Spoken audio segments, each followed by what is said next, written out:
Salut à tous, j'espère que vous allez bien. Aujourd'hui, on fait une petite interview. On est venu à la rencontre d'un entrepreneur.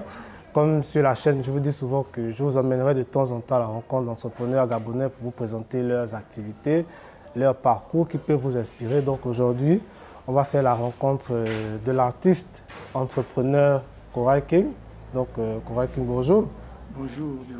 Comment tu vas? Ça va petit toi-même. Bah, super. Est-ce que, avant de commencer, tu peux te présenter à nos abonnés? Qui est Koray King? Je m'appelle Koray King. Vous m'appelez Falaman. Bien sûr. 100% gars du goudron. Je suis Koray King, artiste graphiste et illustrateur. Je me définis comme le porte-parole des sans-voix. Donc, je parle de la faune, je parle de la flore. Et j'exploite le noir et blanc comme médium d'expression. Et à travers la pointure de mon crayon, j'essaie de créer un devoir de mémoire. En quelque sorte, moi, c'est un peu ça Koray King.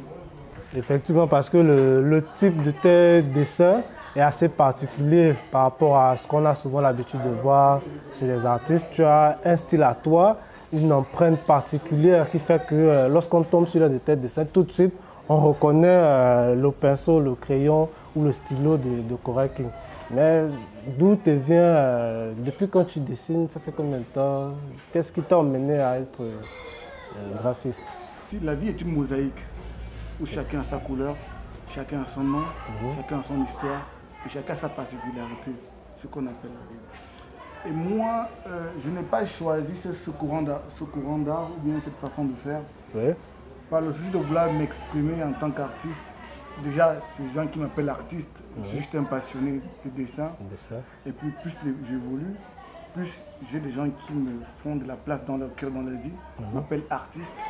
Et maintenant, le choix, je ne veux pas dire comment je me suis retrouvé à choisir un médium. Je me suis juste retrouvé dans ça, malgré que j'ai quand même fait une école d'art. Mais le choix, le truc, je n'étais pas choisi. Je suis venu comme ça au film. Parce que bon, pour la petite histoire, on se connaît depuis 2016, c'est ça, non? Oui, on avait participé au salon Made in Gabon, où j'étais en travail avec une PME qui aujourd'hui a quand même beaucoup évolué. Et c'est là on s'est connus. Et à l'époque, je t'avais trouvé en train de dessiner les logos des entreprises qui étaient participants à cet événement-là. Donc tout de suite, j'avais été touché par la marque de différence. Mais comme tu me dis, tu ne sais pas comment tu t'es retrouvé là, mais c'est depuis quand que tu dessines un âge par exemple? Bon, comme tous les passionnés, je dirais depuis ma petitesse. Mais j'aime oser le vertige. J'aime aller au-delà des choses qui me dépassent. Je suis un originaire du Rolentem, précisément de Bitam. Le déclic a commencé en 2005, lorsque j'ai commencé à rentrer. 2005. Ouais. Aujourd'hui, ça fait 17 ans ou 16 ans comme ça. Où j'ai commencé à rentrer dans l'histoire. Mais le déclic s'est réellement passé lorsque j'étais allé faire mon école d'art au Cameroun, à l'école Dino, d'Arwa. Et puis bon, comme tous les passionnés d'art, on ne veut pas suivre la règle. Parce que la règle, ça crée des barrières et des limites dans la tête. Et c'est comme ça que j'ai créé un alphabet style, qui est un style dont tu parles. Voilà, le style analphabet style. Un style qui n'a aucune Parce que tout à l'heure, on va voir les images, on va faire défiler un petit diaporama. Vous allez voir la particularité de ces dessins. Franchement, c'est à couper le cible. Si vous n'avez pas encore vu les dessins de Koray King, tout à l'heure, vous allez voir. Donc oui, le style, c'est l'analphabet style. Oui, l'analphabet style, un style qui n'obéit à aucune norme, à aucune règle. En fait, comme son l'indique, free. Free, ok, analphabet free. Voilà, parce qu'à l'époque, tu parlais surtout de être ton art ineffable. Voilà. En fait, ineffable, c'est le discours que j'avais lorsqu'il fallait exposer la première fois en public. Analphabet style. Parce que ceux qui n'obéissent pas à une règle, à une norme, on l'expose comment? On trouve le médium comment? Lui, il fallait trouver comment on le qualifie? Voilà. Et la qualification de l'époque, c'était analphabète, c'était ineffable. Ce qu'on voyait, qu'on comprenait, mais qu'on n'avait pas forcément les mots pour expliquer. Ça fait aussi d'une exposition en 2017, l'Institut français, que je félicite au passage. Et donc c'était comme ça que avec mon équipe et des gens qui me soutiennent, on a réussi à mettre en relief un alphabet style qui est devenu ineffable, l'exposition. Mais la technique reste un alphabet style. Ah, ok. Mais depuis le début de ton art et que tu t'exprimes, quels sont les pics de réalisation personnelle, c'est-à-dire quels sont les événements les plus marquants que tu as déjà vécues dont on a. Est-ce qu'il y a des années précises où tu as réalisé des choses qui aujourd'hui t'ont marqué particulièrement? Ouais, déjà ma communauté, déjà que je remercie beaucoup parce que c'est difficile de se parler de soi-même, de dire que j'ai fait tel, j'ai rien fait. C'est ma communauté qui a fait ça pour moi. Parce que je peux faire, si ma communauté ça ne bougera pas, ma communauté m'a permis en tenant certaines séquelles de décision parce qu'ils ont cru que j'étais capable de le faire. C'est eux qui m'ont permis à faire l'exposition à l'Institut français. Déjà, ils m'ont permis à faire un crowdfunding. Donc je deviens le tout premier artiste à réaliser un crowdfunding sur pour une exposition. Je peux même dire en Afrique, c'est la première fois qu'on fait un crowdfunding pour une exposition. Généralement, c'est des startups qui le font. Nous, on l'a fait en 2017. Nos followers ont réussi à le croire, à avoir la vision en moi et à participer. Donc, je ne veux pas dire que j'ai fait. Moi, je ne suis rien. Mais ce qui est sûr, c'est qu'il y a des choses qui m'ont marqué, telles que la collaboration avec Bissic. Il y a Avas Angèle. J'ai les trucs d'expression murale, touch innovative.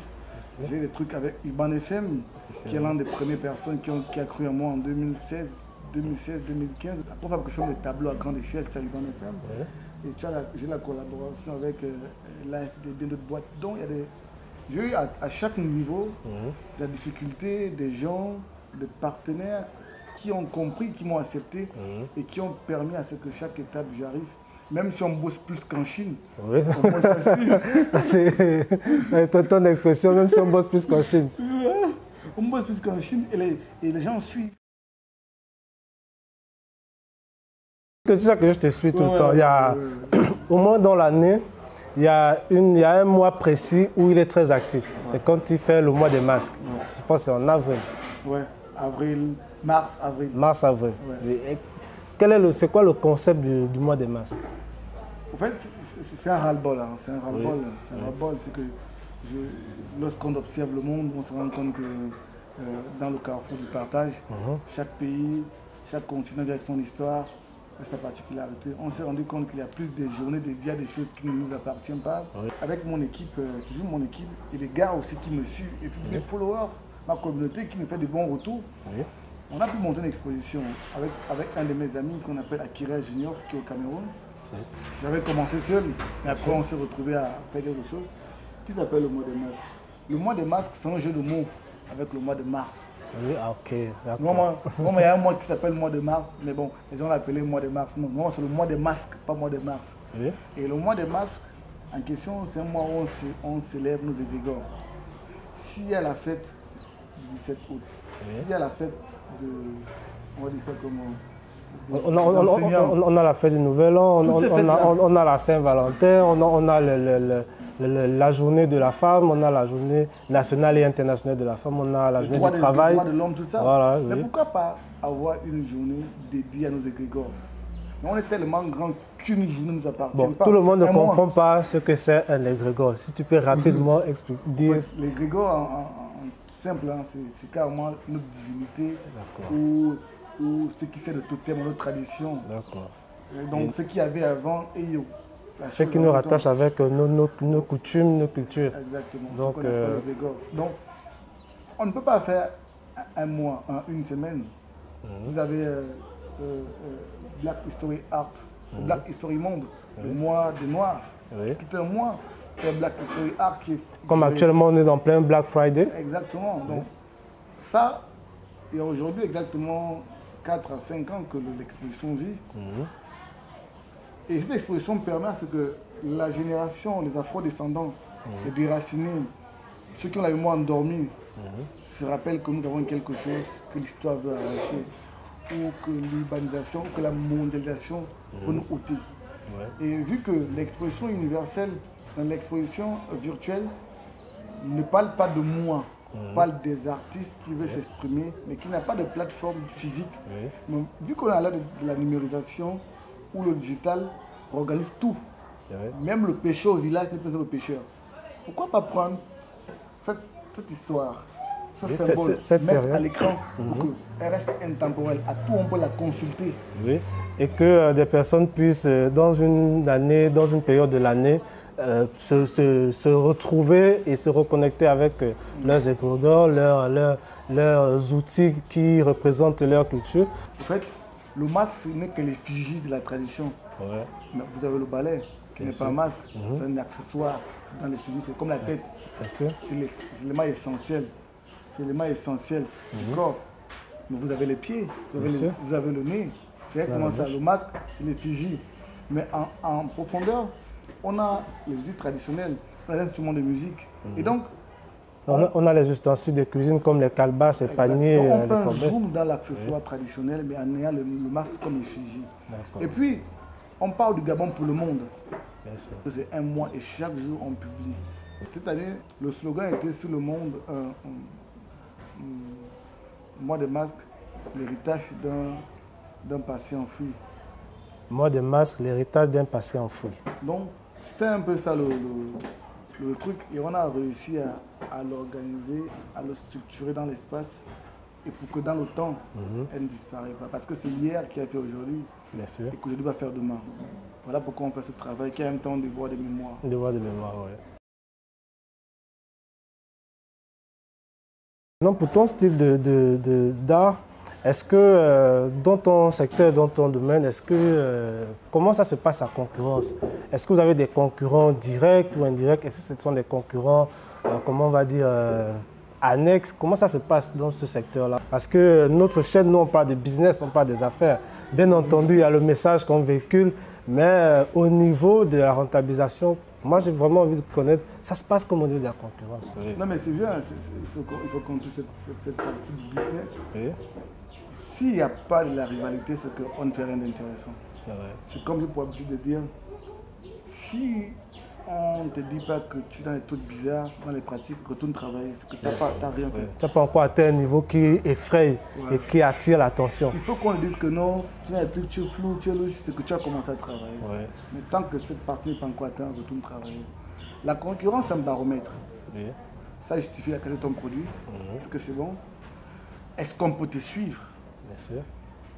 Est-ce que tu peux perdurer dans le temps?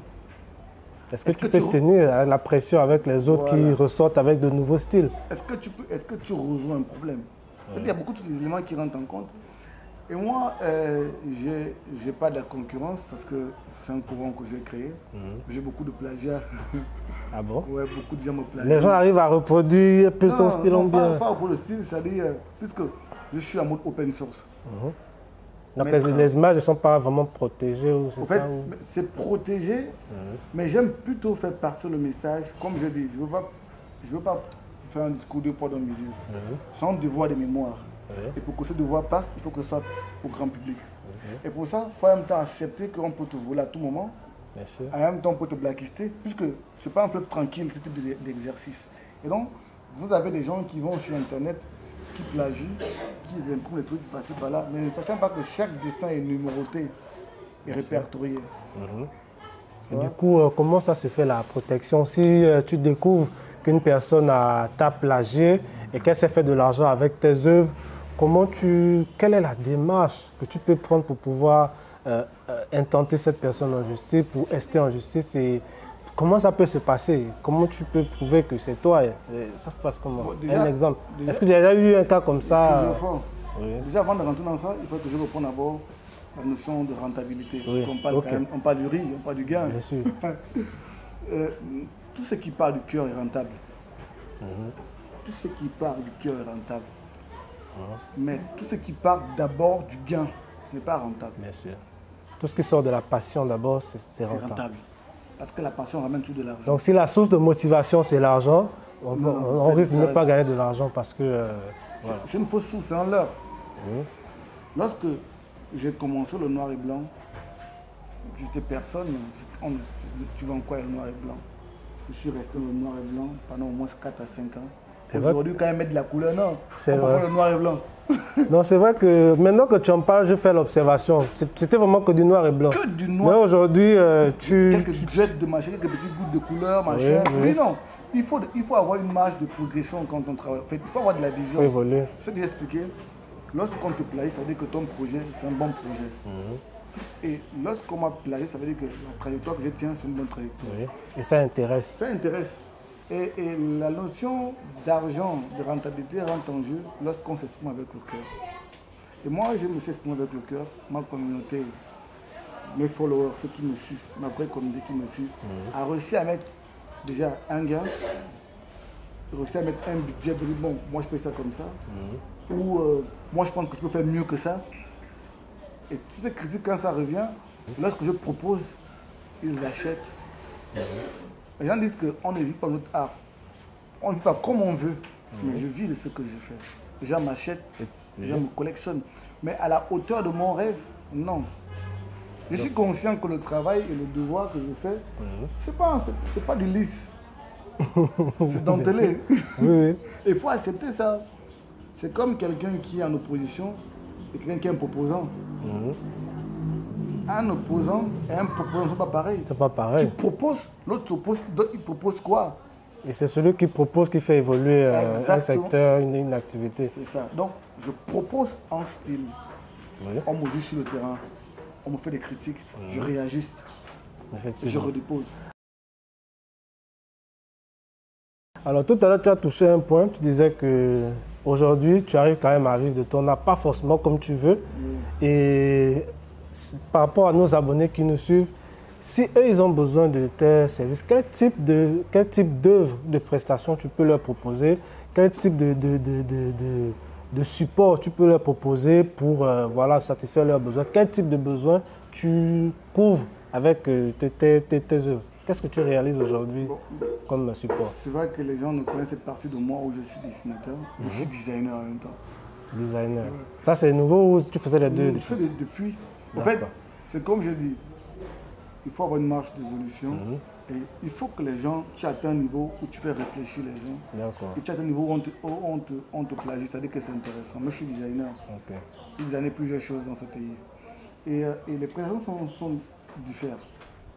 C'est-à-dire, je fais des logos. Des logos pour des entreprises et PME. Oui. Je fais ce qui est lié à la communication visuelle, bande dessinée, machin, je fais tout ça. Après, tu fais des portraits aussi? Oui, après je fais des portraits. En fait, c'est des courants d'art que je n'ai pas laissé parce que je suis du dadaïste. C'est de l'art pour l'art. Et l'art pour l'art n'a pas de vie. C'est-à-dire, ce souci de laisser quelque chose pour la génération d'après, ce qui fait que j'ai du mal à me figer sur du figuratisme. D'accord. Et en même temps, j'oriente aussi. Ok. Quelqu'un, il a son logo, il veut lancer une communication visuelle, il ne sait pas par où commencer. Il peut expliquer que bon, là, on va commencer. Donc, du conseil. Du conseil. Du consulting. Voilà. Enfin, ce qui est beaucoup fait à l'école qui dit consulting. Nous, les palamans, les gars du terrain, on oriente. Ok. À César, c'est qui est à César, la rue, c'est qui est à la rue. Bien sûr. Au Palaman, c'est qui est au Palaman. Et après, on s'adapte aussi à la réalité du terrain. Ok.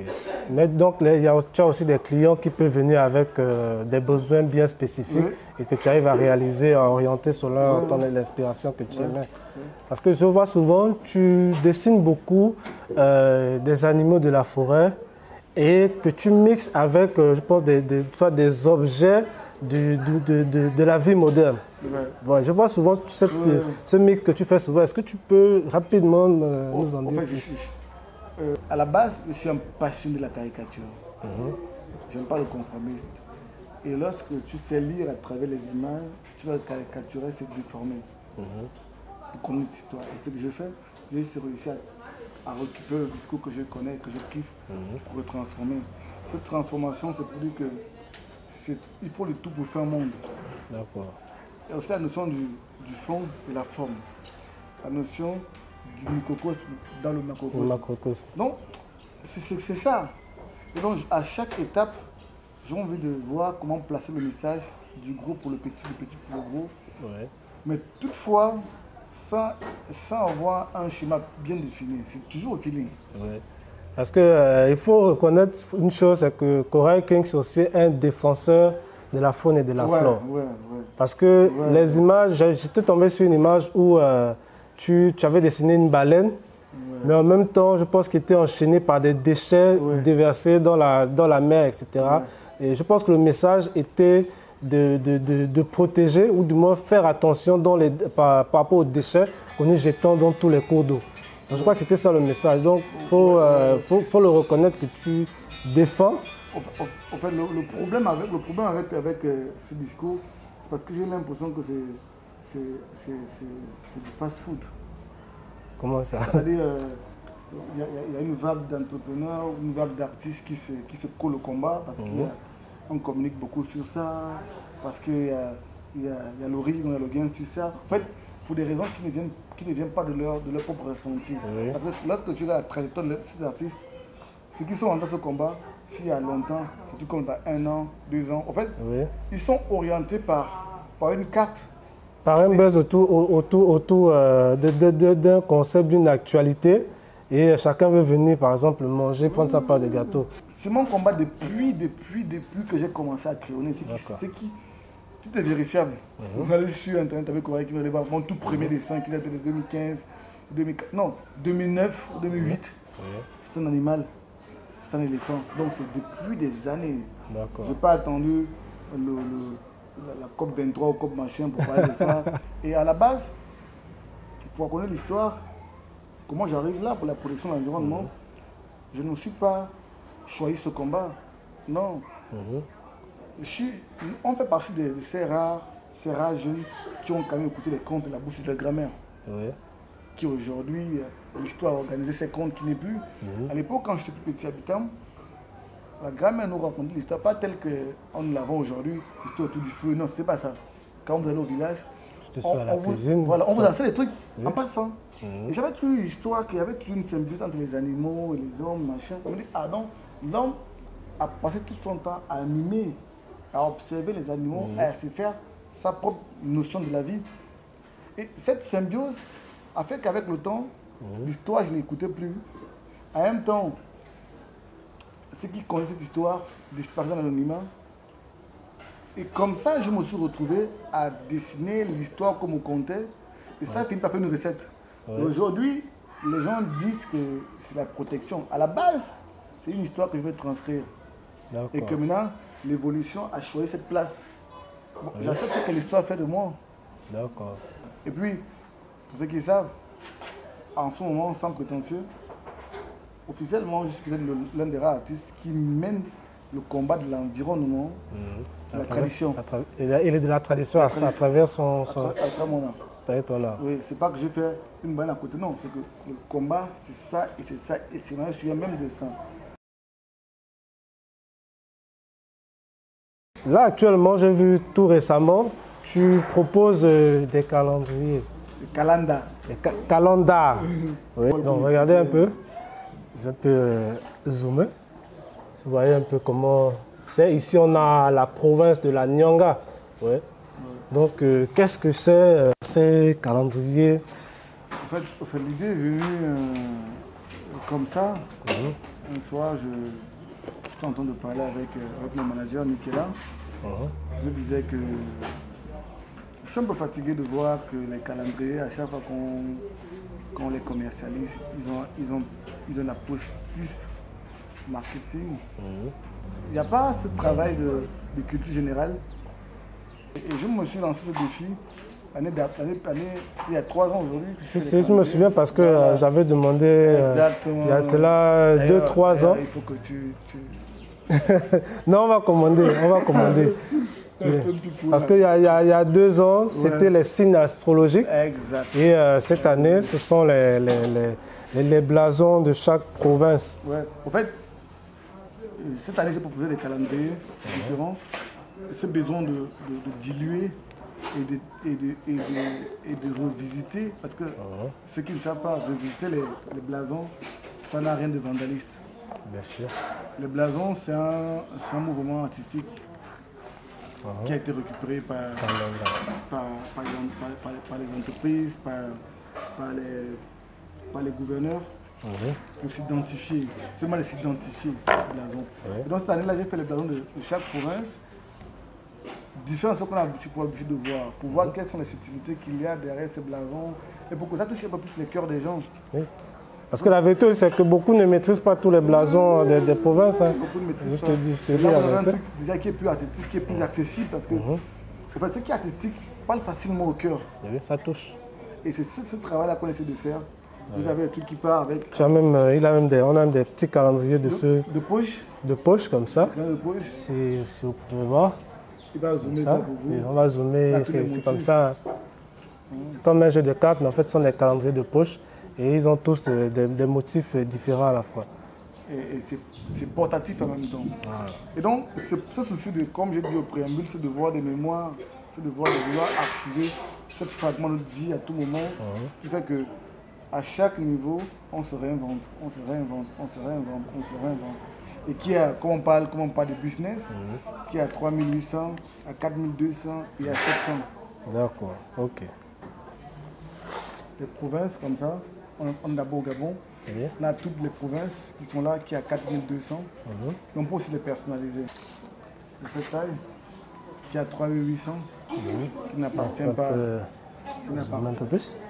Qui n'appartient pas à des provinces, mais qui appartient à toute l'histoire du Gabon. On a ceux-là qui sont à 700. On a le calendrier devant. C'est vraiment joli. Hein. Quand on va zoomer tout à l'heure, vous aurez vraiment la possibilité de voir un peu de plus près. Et bon, on est sur Facebook, sur Instagram. Le nom de page Facebook Twitter, Corail King. C-O-R-A-I-L King, K-I-N-G. Corail King. On va écrire en barre de description. Twitter, Facebook, Instagram. De toute façon, je vais mettre toutes les coordonnées dans le lien de la description. Ceux qui vous ont le contacté pour des réalisations ou des acquisitions de calendriers, etc. Des tableaux, des portraits, de redesigning de vos chartes graphiques. Il s'y connaît très bien. Donc, merci encore, Corail King. Si tu as un dernier message à véhiculer à nos lecteurs, c'est un message peut-être qui s'oriente sur le niveau du business, parce que nous, c'est surtout ça. On essaie de motiver le maximum d'entre nous à se lancer dans les affaires, à créer plusieurs sources de revenus, à exprimer son art à travers son talent. Et donc, qu'est-ce que tu peux dire à nos abonnés? Pour investir, ou pour se lancer, pour entreprendre, ou pour entreprendre, ce n'est pas un conseil, c'est un point de vue, c'est une analyse. Ne dites pas parce que j'ai un gain, je vais investir dans ça. Non. Est-ce qu'il y a un besoin qui est là? Donc la notion du besoin, il faut qu'il y ait un besoin. Est-ce qu'il y a un besoin? Est-ce qu'il y a un vide? Après cette partie, on n'investit que lorsque la chose vient du cœur. Je sens que ce business peut me rentabiliser. Donc, ne pas faire que dans du social, il faut avoir un objectif aussi rentable. Le jargon des affaires. Voilà. C'est ça. Et après, il faut oser le vertige. Donc, il faut sauter de la montagne. Il ne faut pas avoir peur de repartir à zéro. Parce que repartir à zéro n'est pas un échec, mais un défi. Donc, on peut perdre tout du jour au lendemain et se reconstruire à nouveau. Donc, ça, c'est surtout pour ceux qui ont peur, après avoir échoué, ceux qui ont peur de se relancer. Donc, pour vous qui avez essayé des choses qui n'ont pas marché, n'abandonnez pas, repartez de zéro. Certainement, vous reviendrez avec plus d'énergie et plus d'expérience et de sagesse. Vous saurez ce qu'il ne faut plus faire par rapport à ce qui a causé votre échec dans l'essai précédent. Donc, merci encore à Corail King et c'était un plaisir. Donc, abonnez-vous à cette chaîne. Allez aussi vérifier ses pages professionnelles Facebook et Instagram. Vous verrez mieux ce qu'il produit comme œuvre d'art parce que c'est un vrai artiste. Donc, merci encore. On se retrouve dans la prochaine vidéo qui sera publiée dans les jours suivants. Merci et puis bon week-end à tous.